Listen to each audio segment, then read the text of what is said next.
At the time of death, whatever you are thinking, that means you are preparing your next life like that.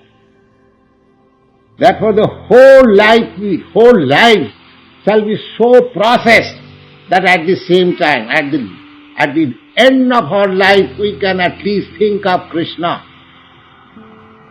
Then sure and certain we go back to Krishna.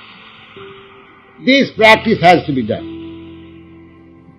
Because unless we practice while we are strong and stout and our consciousness is right, thinking, so instead of wasting time in so many things for sense gratification, if we go on concentrating on Krishna consciousness, that means we are making a solution of all the miseries of our material existence.